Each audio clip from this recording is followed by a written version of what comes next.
Support for the Leadoff on WGLT and WGLT.org comes from the Central Illinois Regional Airport. The airport team strives to make air travel accessible to all through the Sunflower program, allowing individuals to self-identify when they need more assistance. More on the Hidden Disability Sunflower program at CIRA.com.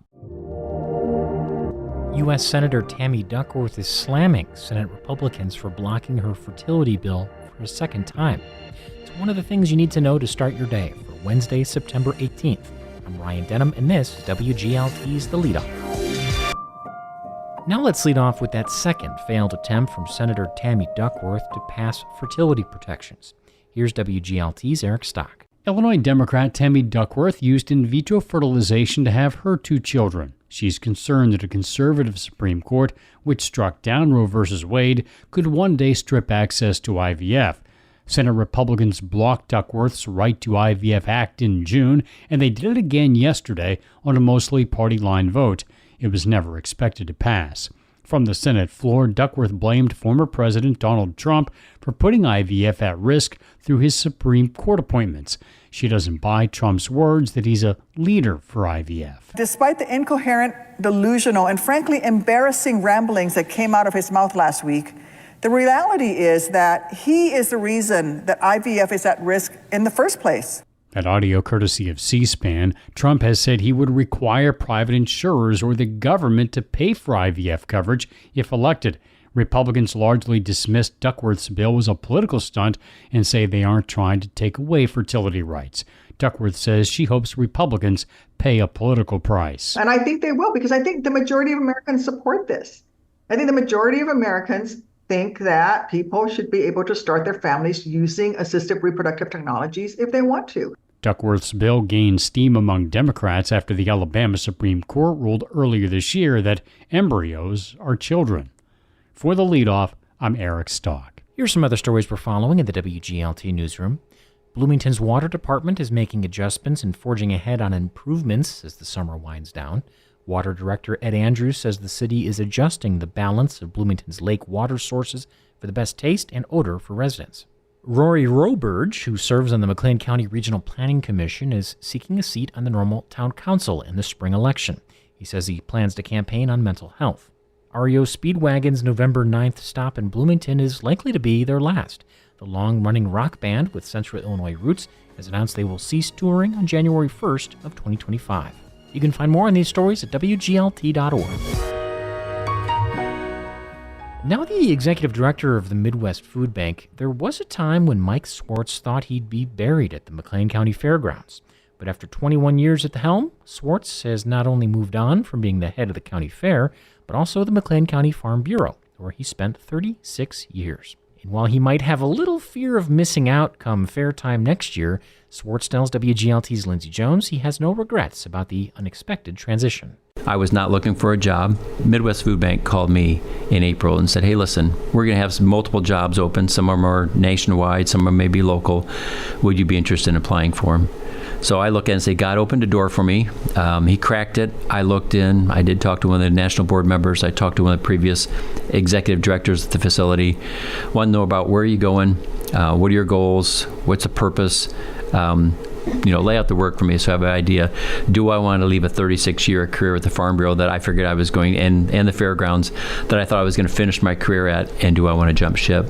And as the door swung open, I learned more. I figured God's accelerating the plan for me to do something in ministry and or missions early. And it was a faith-based jump is what it was, and felt very comfortable in that move. It seems like now people hop from job to job. And so I wonder, what about working with the Farm Bureau, or in particular with the County Farm Bureau, kept you there for all those years?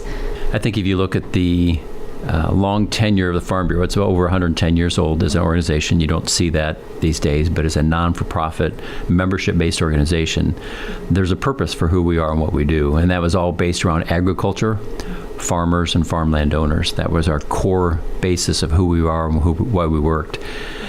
In the midst of all that, that's my background. I grew up in a small town in Woodford County, just northeast of here, and really enjoyed that. My family owned a seed business, which really drew my interest towards agriculture into any other career. And of all of those activities, I just gravitated to it. Certainly things have changed in the ag sector since 30 years ago, since when you started with the McLean County Farm Bureau. What were some of those changes that you've been able to observe in that time? Probably the biggest piece that agriculture or farming would say is the technology that's rolled in.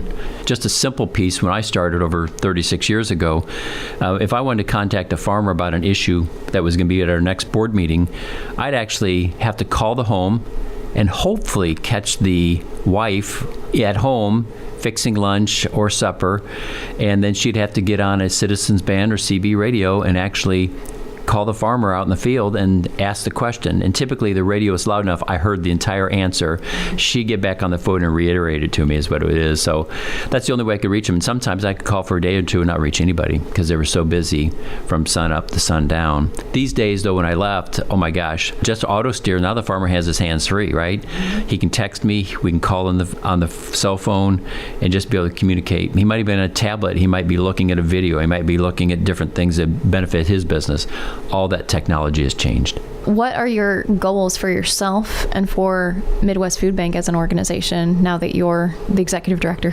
The culture is totally different than where I was because we are totally volunteer-based run. There's 6 employees and we've got 9,000 volunteers that come through a year. We could potentially lose the 6 people for a while and survive with the 9,000. We cannot lose the 9,000 and the 6 of us do it. So my goal is to make sure that we continue to have a flow of donations and cash coming into our operation to pay for the food that comes in that we're able to acquire. Then create the next generation of volunteers, because the majority of our volunteers are retired folks. And a large core of them, as we would expect, come from State Farm. But we do get them from other businesses who come in for this community, recognize the same blessing that I've seen so far and the blessing that's received. I want to make sure that that continues. The need will not go away. That was Mike Swartz speaking with WGLT's Lindsay Jones. You can hear the rest of their conversation at WGLT.org. And before we let you go, the Unit 5 and District 87 school boards both meet tonight at 6:30. Unit 5 will host a public hearing and vote on the new 2024-25 budget, and District 87's board will hear a strategic planning presentation. And that's it for today. I'm Ryan Denham. The show was produced by Rosalie Trubeck. You can subscribe to the Leadoff on the NPR app or wherever you get your podcasts.